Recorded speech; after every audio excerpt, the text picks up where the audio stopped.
At the beginning of the year, you made New Year resolutions. Well, this is June. How many have you achieved? Why are you running?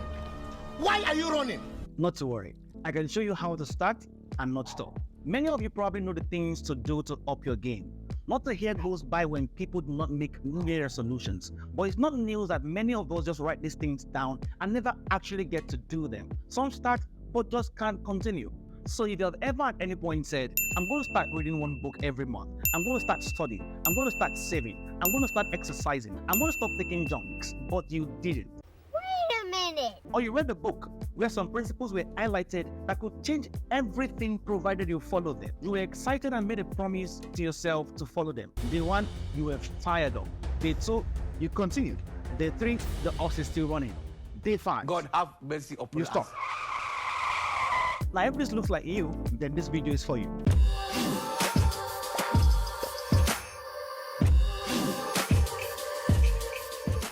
Hey everyone, I'm Emmanuel, and today I'm going to show you how to build effective habits for long-term productivity. I love that quote that says, when you're born, you look like your parents, but as you grow, you look like the choices you've made. The summation of your life is based on the decisions you make every day. If you make healthy decisions every day, then you're sure to have a successful life. The little things you do every day actually add up to give you a successful life or otherwise. What you call success is actually the accumulation or the result of your everyday life. You're living effectively, achieving your everyday goals, and basically having values and healthy principles that guide your life.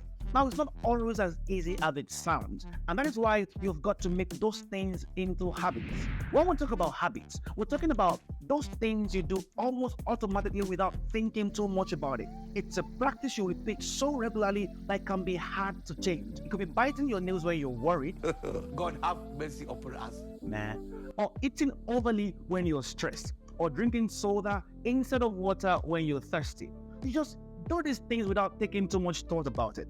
A habit might even be unconscious, like jiggling your leg when you're sitting or watching a movie when you're tired. But where do they come from? Where do these habits come from? So, a little science. But don't worry, I'll make it very simple. There's something really cool in your body called the nervous system. It's like a super highway inside your body that helps you feel, that helps you move. Imagine it has a kind of a special messaging system that sends signals all around you. You know, your body is made up of many parts, but you see, the nervous system is like the boss that controls everything. It's like a team of messengers that deliver important messages to different parts of the body. The nervous system has two main parts, the brain and the nerves. The brain is like the boss and the nerves are the messengers. The brain is up in the head and it's like a big soft thinking machine. It helps you think, it helps you remember and feel emotions like happiness and love and all other beautiful things. Now, the nerves are like special wires that carry messages from the brain to the rest of the body. They travel all the way down from the head to the toes. These messages help you do lots of things like moving your arms, your legs, feeling things when you touch them, and even seeing and hearing. When you want to move your arm, for instance, your brain sends a message through the nerves to tell your arm what to do. It's like a secret code that only your body understands. And just like that, your arm knows exactly what to do and it moves. In this way, your sensory nervous system is always monitoring for actions you take in certain conditions that makes you feel good. That feeling is actually caused because dopamine is released, which is of course the brain's reward chemical. When your brain recognizes a pattern, such as a connection between action and satisfaction. In other words, something you did or kept on doing that makes you feel good or brings about the release of dopamine. Your brain files that information away neatly in a part of the brain called the basal ganglia. This is also where you develop emotions and memories, but it's not where conscious decisions are made. That's another part of the brain entirely. It's called the prefrontal cortex. Every time you did something that felt good, you did it again and it felt good, the brain recognizes that pattern between action and satisfaction and it stores that process. The part of your brain where the process is stored is not where conscious decisions are made.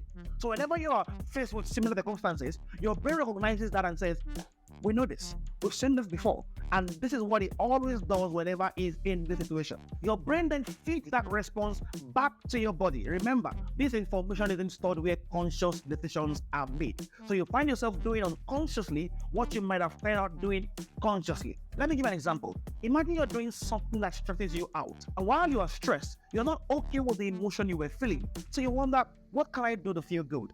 And you decide to cry or bite your lips or eat a lot of food. Now, after this, you feel good. It begins as something you do consciously. But over time, your brain will recognize that pattern and feed that response to you even when you are not consciously thinking about it. So that when you are in that same circumstance again, your brain recognizes that as a similar situation or as a pattern already, and then feeds that response to you every time. This may be what makes habits so hard to break. They come from a brain region that is out of your conscious control. So you are barely aware you are doing them, if at all. But just because something feels good at the moment doesn't mean it's good for your long-term happiness, your health, your longevity, your social relationships, or mental wellness. And just because something is uncomfortable, that doesn't mean it's dangerous. It's possible to actually make those things that are currently your goals into habits. I have to read 3 chapters of a book every day can go from an objective you have written down to a habit you just can't do without. That's an amazing way to live. No one is born with any particular habit, including bad habits. They are learned, they are formed, and you can learn and form the right habits. You can upscale your life and turn yourself into a productive machine by doing the right things, because the right things have become your habits. The same way you unconsciously or almost thoughtlessly do the wrong things, you can actually train your bodies to do the right things. And here's how. Every habit has 3 components: the cue, the routine, and the reward. It's like a loop. The cue triggers the habit. The routine is the behavior itself, and the reward satisfies your brain's craving for a sense of accomplishment.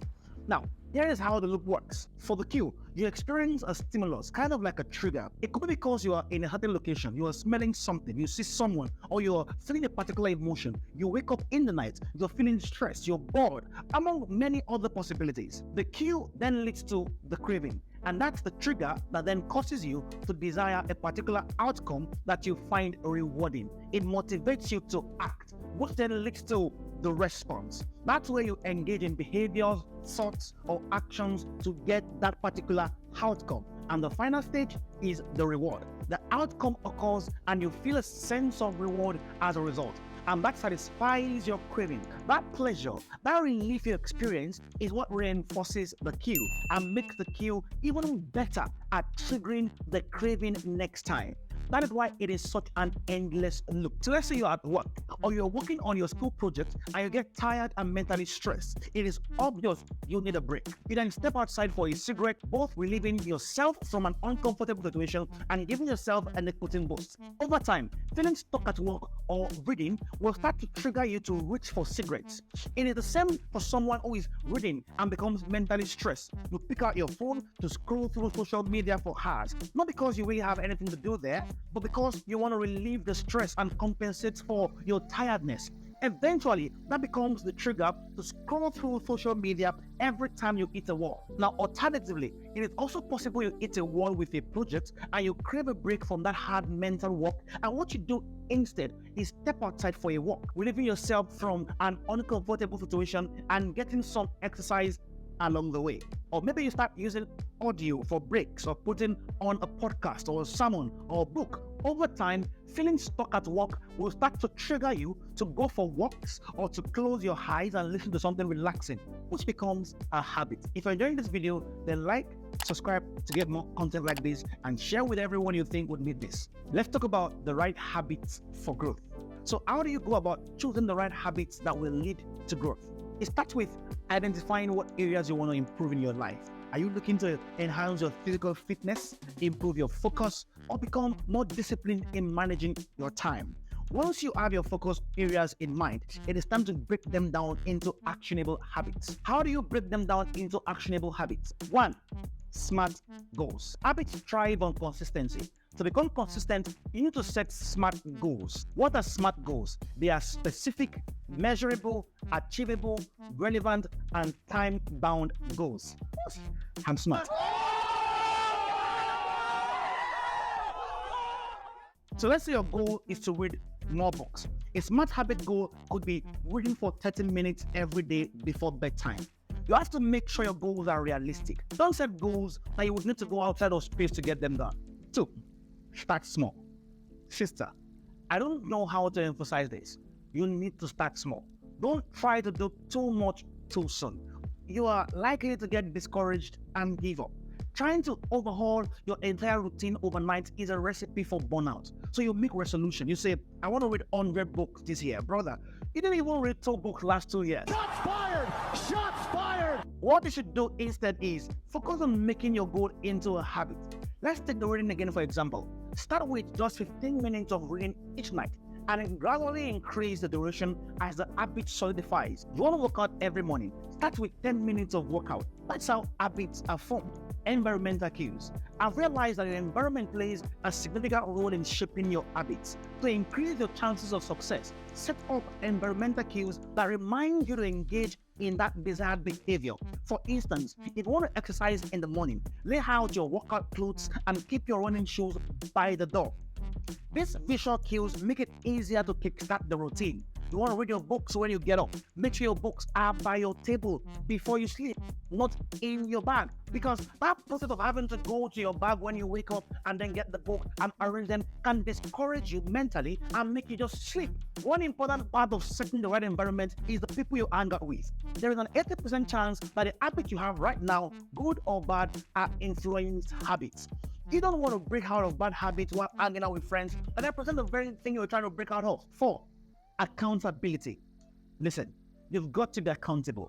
Accountability is another powerful tool for habit formation. Find an accountability partner. It could be a friend, a family member, or even an online community that can support and motivate you along the way. Share your goals and progress, and don't be afraid to ask for help when you need it. You're not weak when you ask for help. The real strength lies in your ability to ask for help. Remember, you're not alone on this journey. 5. Tracking and celebrating. To stay on track your progress.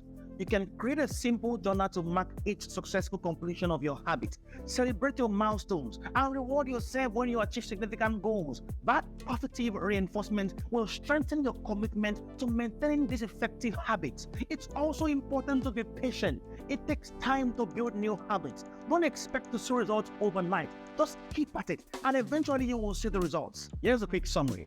You want to be consistent with your goals. You have to make those goals into habits. Reading can become your habit. Exercising can come naturally to you. It's not enough to say you want to be good at something or you want to make something your lifestyle. You have to be consistent and keep at it. Don't be discouraged. In the end, it will all pay off. All right, folks, that wraps up our exploration of building effective habits for long-term productivity. Remember, habit formation is a science, and by understanding the cue, the routine, and the reward loop, you can engineer good changes in your life. You know what else is good? Maybe even better. Hit the subscribe button. Hero, yes.